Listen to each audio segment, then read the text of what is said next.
With the recent resurgence in vinyl sales, the record shop is making a comeback, but a new shop in Portsmouth is aiming to do more than just bring back the music. Well, I was made redundant last May from an electronics company over in Gosport, and although I managed to find another job, my wife said to me, "Why don't you open a shop? You've got plenty of gear." I mean, I've been collecting for donkey's years, you know, storing stuff away, a little bit of a hoarder.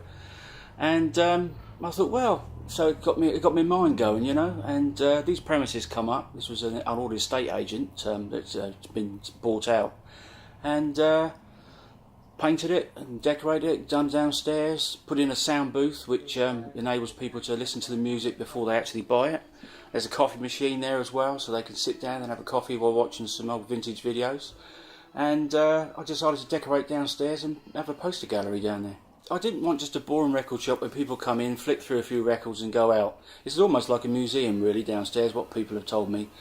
I just wanted it different. I wanted to branch out a little bit, see what actually sells, and then I should concentrate on that. Where I live in Waterlooville, there was no shops available in Waterlooville. That seems to be dying up there.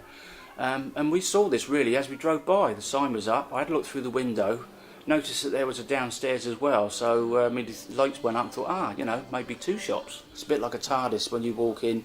There's bits and pieces everywhere, and I think I've catered for every taste really. And much like the music shops of the past, Ray wanted to create a social atmosphere by introducing a listening booth. It's a little bit different because obviously all you had was the headphones in there and the actual person in the shop would be putting the record on, but I've updated it a little bit so you can play your own record in there. May not know a particular record, so they just want to hear a bit of it, or if there's a little mark on the record they might want to just play it just to make sure it plays okay.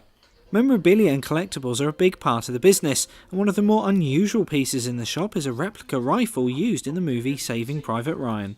Chap brought it into the shop. He'd had it a number of years, and at the beginning of the film, where the soldiers are running up to the beach, when they got shot, the guns that they had mainly were plastic. Obviously, in the film, they couldn't supply thousands of guns, but they needed them to be able to sink.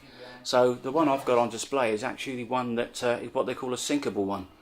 So it's heavy and it will sink when the soldier gets shot. Someone phoned up and said that they had a lot of Star Wars figures and memorabilia that they wanted to sell, and I never had any in the shop, so I thought I'd buy that as well. So that's in the window now.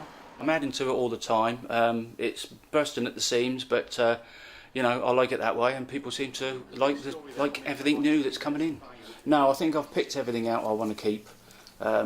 Everything else is got no sentimental value to it really, but I mean the gun for instance is not really for sale, but if someone offered me the right money I might sell it.